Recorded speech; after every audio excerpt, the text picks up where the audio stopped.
പങ്കാളിയെ വാടകയ്ക്കെടുക്കുക എന്ന സമ്പ്രദായത്തെപ്പറ്റി കേട്ടിട്ടുണ്ടോ? അത്ഭുതപ്പെടേണ്ട. ഈ സംവിധാനം വ്യാപകമായി ഉപയോഗിച്ചു വരുന്ന ഒരു രാജ്യമാണ് വിയറ്റ്നാം. വിയറ്റ്നാമിലെ യുവാക്കളാണ് വ്യാജ പങ്കാളികളെ വാടകയ്ക്കെടുക്കുന്നത്. വിവാഹം കഴിക്കുന്നതിനായുള്ള കുടുംബത്തിന്റെയും സമൂഹത്തിന്റെയും സമ്മർദ്ദമാണ് ഈ രീതി വ്യാപകമാകുന്നതിന് പിന്നിലെന്ന് റിപ്പോർട്ടുകൾ സൂചിപ്പിക്കുന്നു.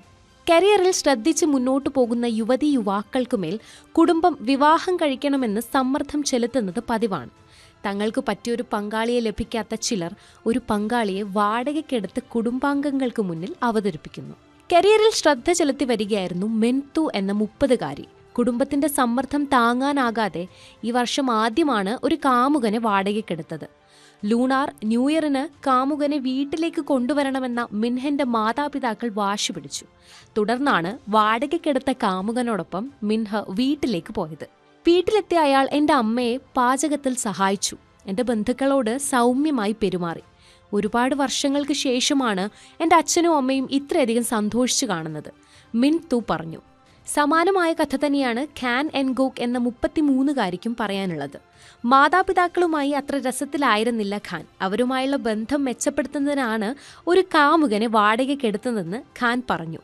ഇത്തരത്തിൽ വാടകയ്ക്ക് പങ്കാളികളെ നൽകുന്ന ചില പ്ലാറ്റ്ഫോമുകളും വിയറ്റ്നാമിൽ വേരുറപ്പിച്ചു വരുന്നു. അത്തരം സേവനം നൽകുന്നയാളാണ് ഹ്യൂ തുവാൻ എന്ന 25-കാരൻ. ഹനോയ് സ്വദേശിയാണ് ഇദ്ദേഹം. കഴിഞ്ഞ ഒരു വർഷമായി ഈ ബിസിനസ് രംഗത്ത് ശ്രദ്ധ പതിപ്പിച്ചു വരികയാണ് ഇയാൾ. $10 മുതൽ $20 വരെയാണ് ഹ്യൂ കസ്റ്റമറിനോടൊപ്പമുള്ള ഔട്ടിങ്ങിന് ഈടാക്കുന്നത്. കുടുംബാംഗങ്ങളുമായുള്ള കൂടിക്കാഴ്ചയ്ക്ക് $40, അതായത് ഇന്ത്യൻ മണി 3387 രൂപയാണ് ഹ്യൂ കസ്റ്റമറിൽ നിന്ന് വാങ്ങുന്നത്. ഞാൻ സ്ഥിരമായി ജിമ്മിൽ പോകാറുണ്ട്. സംഗീതം, പാചകം എന്നിവ പഠിക്കുന്നു. കൂടാതെ മറ്റുള്ളവരോട് നന്നായി സംസാരിക്കാനായി എൻ്റെ ആശയവിനിമയ ശേഷിയും മെച്ചപ്പെടുത്തി വരുന്നു. അതിലൂടെ എൻ്റെ കസ്റ്റമേഴ്സിൻ്റെ ആഗ്രഹത്തിനൊത്ത് ഉയരാൻ സാധിക്കും എന്ന് ഹ്യൂ പറഞ്ഞു. മാസത്തിൽ 3-4 പേർക്കാണ് താൻ സേവനം നൽകുന്നതെന്നും തൻ്റെ ജോലിയുടെ ഗുണനിലവാരം ഉറപ്പാക്കുന്നതിനാണെന്നും ഹ്യൂ വ്യക്തമാക്കി.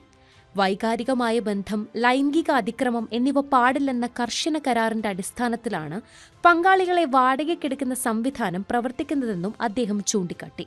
എന്നാൽ വാടകയ്ക്കെടുത്ത പങ്കാളികളാണ് തങ്ങളുടെ മുമ്പിലെത്തിയതെന്ന് കുടുംബാംഗങ്ങൾ തിരിച്ചറിഞ്ഞാൽ അതവരെ വൈകാരികമായി തളർത്തുമെന്നും ബന്ധങ്ങളിൽ വിള്ളലുണ്ടാക്കുമെന്നും വിദഗ്ധർ പറയുന്നു. കൂടാതെ പങ്കാളിയെ വാടകയ്ക്കെടുക്കുന്നതിന് വിയറ്റ്നാമിൽ നിയമസാധ്യതയില്ലെന്നും ഈ സംവിധാനം ഉപയോഗിക്കുന്ന സ്ത്രീകൾ കൂടുതൽ ജാഗരൂകരായിരിക്കണമെന്നും വിദഗ്ധർ പറഞ്ഞു.